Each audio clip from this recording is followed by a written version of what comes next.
شروع اللہ کا نام لے کر جو بڑا مہربان نہایت رحم والا ہے۔ اے پیغمبر صلی اللہ علیہ وآلہ وسلم، لوگوں سے کہہ دو کہ میرے پاس وحی آئی ہے کہ جنوں کی ایک جماعت نے اس کتاب کو سنا تو کہنے لگے کہ ہم نے ایک عجیب قرآن سنا جو بھلائی کا رستہ بتاتا ہے، سو ہم اس پر ایمان لے آئے، اور ہم اپنے پروردگار کے ساتھ کسی کو شریک نہیں بنائیں گے، اور یہ کہ ہمارے پروردگار کی شان بہت بلند ہے، وہ نہ بیوی رکھتا ہے نہ اولاد، اور یہ کہ ہم میں سے کوئی بے وقوف اللہ کے بارے میں جھوٹ گھڑتا ہے، اور ہمارا یہ خیال تھا کہ انسان اور جن اللہ کی نسبت جھوٹ نہیں بولیں گے، اور یہ کہ بعض بنی آدم بعض جنات کی پناہ لیا کرتے تھے تو اس سے ان کی سرکشی اور بڑھ گئی تھی، اور یہ کہ ان کا بھی یہی اعتقاد تھا جس طرح تمہارا تھا کہ اللہ کسی کو نہیں زندہ کرے گا، اور یہ کہ ہم نے آسمان کو ٹٹولا تو اس کو مضبوط چوکیداروں اور انگاروں سے بھرا ہوا پایا، اور یہ کہ پہلے ہم وہاں بہت سے مقامات پر فرشتوں کی باتیں سننے کے لیے بیٹھا کرتے تھے، اب کوئی سننا چاہے تو اپنے لیے انگارہ تیار پاتا ہے، اور یہ کہ ہمیں معلوم نہیں کہ اس سے اہل زمین کے ساتھ برائی مقصود ہے یا ان کے پروردگار نے ان کی بھلائی کا ارادہ فرمایا ہے، اور یہ کہ ہم میں بعض نیک ہیں اور بعض دوسری طرح کے،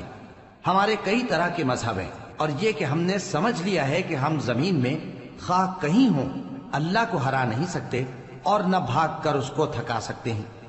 اور جب ہم نے ہدایت کی کتاب سنی اس پر ایمان لے آئے، سو جو شخص اپنے پروردگار پر ایمان لاتا ہے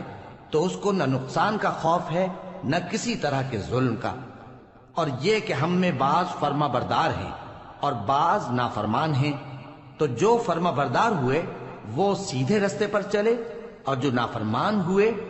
وہ دوزخ کا ایندھن بنے۔ اور اے پیغمبر صلی اللہ علیہ وآلہ وسلم،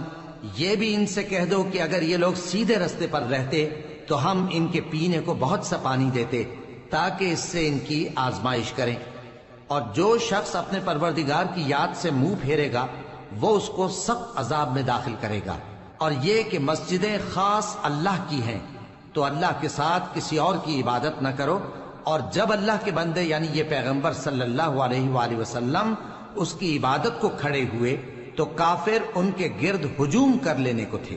اے نبی صلی اللہ علیہ وآلہ وسلم، کہہ دو کہ میں تو اپنے پروردگار ہی کی عبادت کرتا ہوں اور کسی کو اس کا شریک نہیں بناتا، یہ بھی کہہ دو کہ میں تمہارے لیے نہ کسی نقصان کا اور نہ نفع کا کچھ اختیار رکھتا ہوں،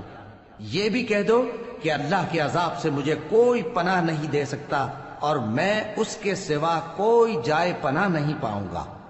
ہاں اللہ کی طرف سے احکام کا اور اس کے پیغاموں کا پہنچا دینا ہی میرے ذمہ ہے، اور جو شخص اللہ اور اس کے پیغمبر کی نافرمانی کرے گا تو ایسوں کے لیے جہنم کی آگ ہے، وہ ہمیشہ ہمیشہ اس میں رہیں گے، یہاں تک کہ جب یہ لوگ وہ دن دیکھ لیں گے جس کا ان سے وعدہ کیا جاتا ہے، تب ان کو معلوم ہو جائے گا کہ مددگار کس کے کمزور ہیں اور شمار کن کا تھوڑا ہے۔ کہہ دو کہ جس دن کا تم سے وعدہ کیا جاتا ہے میں نہیں جانتا کہ وہ عنقریب آنے والا ہے یا میرے پروردگار نے اس کی مدت دراز کر دی ہے، وہی غیب کا جاننے والا ہے، سو کسی پر اپنے غیب کو ظاہر نہیں کرتا، ہاں جس پیغمبر کو پسند فرمائے اور اس کو غیب کی باتیں بتا دے تو اس کے آگے اور پیچھے نگہبان مقرر کر دیتا ہے تاکہ معلوم فرمائے کہ انہوں نے اپنے پروردگار کے پیغام پہنچا دیے ہیں، اور یوں تو اس نے ان کی سب چیزوں کا ہر طرف سے احاطہ کر رکھا ہے اور ایک ایک چیز گن رکھی ہے۔